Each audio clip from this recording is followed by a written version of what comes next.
अस्सलाम वालेकुम दोस्तों, आज हम बात करेंगे ड्रामा सीरियल सांवल यार पिया के आने वाले एपिसोड के बारे में, जिसमें हमने देखा कि सांवल पर पिया शक करती है कि कहीं वही तो नहीं जो मेरे बाप को बहका रहा है, धमका रहा है। तभी दूसरी तरफ हमने देखा कि असलम की वर्कशॉप पर दो लोग आते हैं और बार बार उसे धमकाते हैं, बार बार ये बात कहते हैं कि वर्कशॉप को छोड़ दो, वर्कशॉप को बेच दो, वरना अच्छा नहीं होगा, हम तुम्हारी वर्कशॉप तुमसे छीन लेंगे।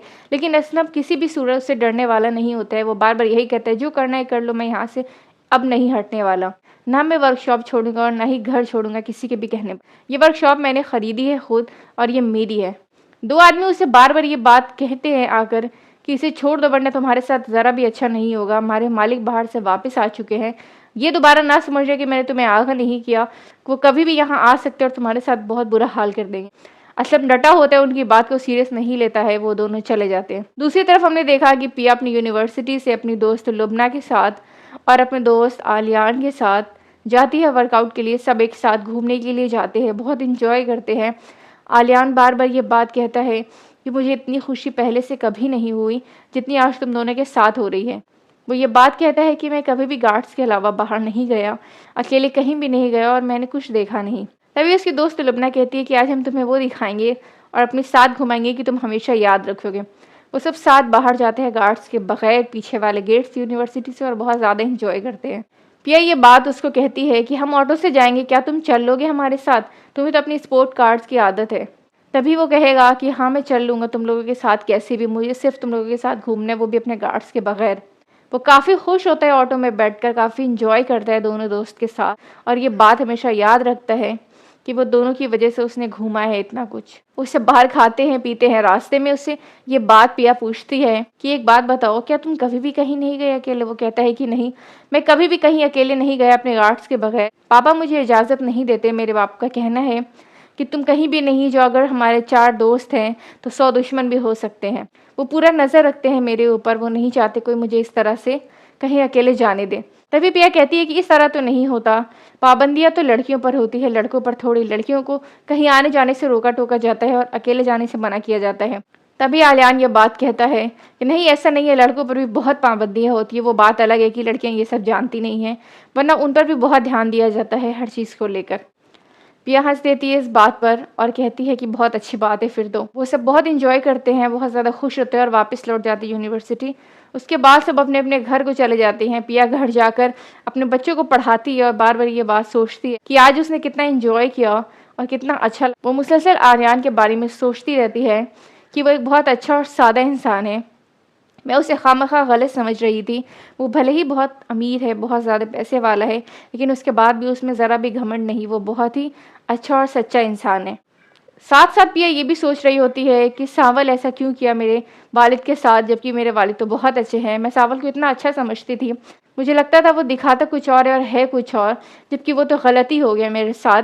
वो इस तरह का इंसान निकलेगा मुझे पता नहीं था। आगे हमने देखा कि असलम की वर्कशॉप पर फिर से वही लोग वापस आते हैं और उसे लास्ट बार ये वार्निंग देकर जाते हैं कि मैं ये आखिरी बार बता रहा हूँ तुम्हें कि हमारे बॉस वापस आ चुके हैं। वो कभी भी कुछ भी करवा देंगे, तुम कुछ नहीं कर पाओगे, तुम्हारे आखिरी मौका है, तुम ये वर्कशॉप छोड़ दो, वरना तुम्हारे साथ अच्छा नहीं होगा। असलम इस बात पर यकीन नहीं करता है और उन दोनों को जाने का कह देता है।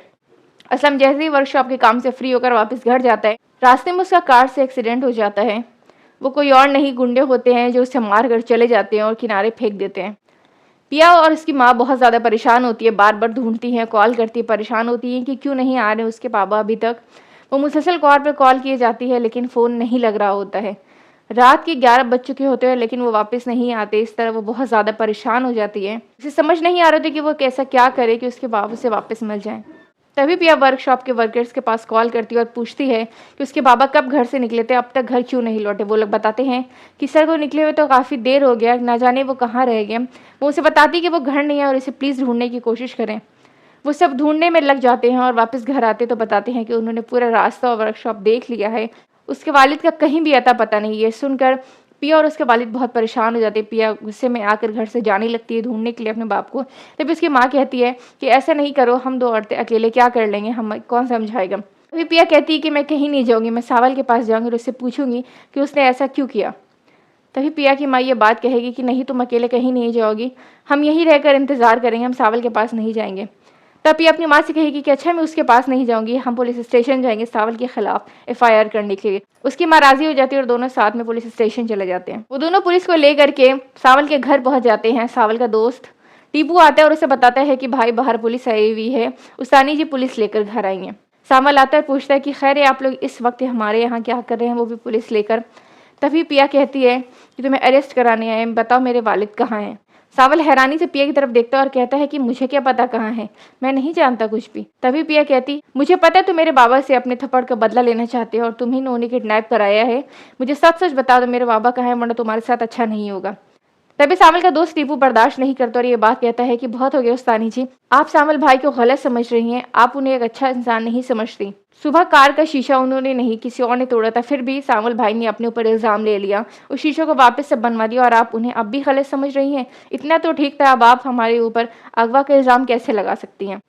पिया और उसकी माँ देखने लगती है हैरानी से कि ऐसा कैसे हो सकता है। अगर सावल ने ये नहीं किया तो फिर कौन कर सकता है ऐसा। तभी सावल कहता है कि परेशान मत होइए, हम सब मिलकर ढूंढेंगे उन्हें और ज़रूर सब वापस लेकर आएंगे। तभी पिया सावल से कहती है कि प्लीज़ मुझे बता दो मेरे वालिद कहाँ हैं, हम बहुत परेशान हैं, हम कहाँ जाएंगे इस हाल में। सावल कहता है कि आप घर को जाएं इस वक्त यहाँ से और जाकर इत्मीनान रहे, हम आपके वालिद को ज़रूर से ढूंढ कर घर वापस लेकर आएंगे। असलम भाई एक अच्छे इंसान है, उनके साथ कुछ नहीं होगा। पिया जाते जाते सावल से पूछ कर जाती है कि सच बताओ बाबा ठीक तो होंगे ना। तभी सावल जवाब देता है कि हाँ बिल्कुल ठीक होंगे, उन्हें कुछ नहीं हुआ, मैं वादा करता हूँ उन्हें लेकर ही लौटूंगा। सावल खोज में लग जाता है और अपने लोगों को भी लगा देता है कि किसी तरह भी असलम वापस मिल जाए कि वो कहाँ चला गया। सावल बहुत ढूंढता है लेकिन उसे कहीं भी मिलते नहीं है असलम भाई। तभी सावल टीपू से कहता है कि हम यहाँ वहाँ नहीं ढूंढेंगे, हम जाएंगे और जाकर हॉस्पिटल में चेक करेंगे कि कहीं उसके बाबा वहाँ एडमिट तो नहीं। उसकी बात सच होती है, वो सारे हॉस्पिटल छान मारता है। एक हॉस्पिटल पहुँचता है तो वहाँ पर पिया के वालिद असलम वहाँ पर होते हैं एडमिट। वो उन्हें देखता है, उनका इलाज कराता है और लेकर घर वापस एम्बुलेंस से आता है। पिया जैसे दरवाजे पर आती है और देखती है वो काफ़ी खुश होती है, लेकिन जब वो देखती है उसके बाबा का हाल बुरा है, वो बहुत ज़्यादा परेशान हो जाती। तभी सावल कहता है कि परेशान नहीं होइए, मैं उस इंसान को खोज निकालूंगा, पता कर लूंगा कि कौन है जो आपके वालिद के साथ ऐसा किया। पिया सावल का शुक्रिया अदा करते कि तुम्हारा बहुत शुक्रिया, अगर तुम नहीं होते तो हम कभी भी बाबा को ढूंढ नहीं पाते और इसी तरह परेशान होते रहते। सावल घर वापस चला जाता है। पिया नेक्स्ट डे यूनिवर्सिटी नहीं जाती, वो अपने बाबा के साथ घर पे रुकती है और उनकी सेवा में लग जाती है। वहाँ पर दूसरी तरफ लुबना से आलियान पूछता है कि तुम्हारी दोस्त पिया क्यों नहीं आई। तभी लुबना कहती इस कदर पढ़ने वाली लड़की की उसे आना तो ज़रूर चाहिए था, ज़रूर कोई मुश्किल होगी तभी वो आज यूनिवर्सिटी नहीं आई है। तभी आलियान पूछता है कि ज़रा पता लगाओ या फिर मुझे उसका नंबर दो, मैं पता करता हूँ सब खैर तो है कि आखिर वो यूनिवर्सिटी किस लिए नहीं आई। पिया इस बात को बहुत गिल्ट फील करती है बार बार कि उसने सावल को किस कदर गलत समझा था, जबकि सावल तो एक बहुत अच्छा इंसान निकला। उसने उसके वालिद को ढूंढ कर लाया। वो ये सोचने लग जाती है कि मैं किसी तरह भी सावल से मिलूंगी और उसका शुक्रिया अदा करूंगी। वो सावल को ऊपर से देखती है, वो अपने घर पे खड़ा होता है, वो छत पर आवाज़ देती है और कहती है कुछ वक्त से हम दोनों के बीच बहुत सी गलत फहमियाँ हो गई हैं, जिसकी वजह से हम दोनों में इख्तलाफात बढ़ गए हैं। मैं उन सबके लिए माफ़ी मांगती हूँ, हम दोबारा दोस्त बनेंगे और हम तुम पर शक नहीं करेंगे। सावल ये सुनकर काफ़ी खुश होता है और कहता है आप बेफिक्र रहें, मुझे पता है कि हमारा इस तरह का हुलिया है कि कोई हमें अच्छा नहीं समझेगा, आप भी गलत समझ सकती हैं, कोई बड़ी बात नहीं। दूसरी तरफ आलियान पिया को इस कदर ढूंढता है जैसे उसे बहुत मोहब्बत हो चुकी हो। आलियान के वालिद के पूछने पर आलियान ने बात बताता है कि वो एक लड़की से मोहब्बत करता है, पसंद करता है। फिर उसका बाप कहता है कि अगर मेरे बेटे को वो पसंद आ गई तो मैं ज़रूर उसे उसके लिए ला कर दूंगा। वो ये सोच में लग जाता है कि ज़रूर पिया को मेरे बाबा मेरे लिए ला कर देंगे। आगे के एपिसोड और भी ज़्यादा दिलचस्प होने वाली, जिसमें हम देखेंगे कि आलियान अपने बाप से कहेगा रिश्ता ले जाने के लिए तो कैसा रहेगा आमना सामना असलम और मूसा का। ये बात काफ़ी इंटरेस्टिंग होगी जब दोनों आमने सामने होंगे और पिछले सारे के सारे रिकॉर्ड्स खुलेंगे। पिया बहुत अनजान होगी और दूसरी तरफ आलियान बहुत अनजान होगा। जब ये दोनों आमने सामने आएंगे अपने बाप को लेकर तो फिर कैसा दिखेगा एपिसोड, बहुत ही ज़बरदस्त होने वाला है। जाने हमारी नेक्स्ट वीडियो में। अल्लाह हाफिज़।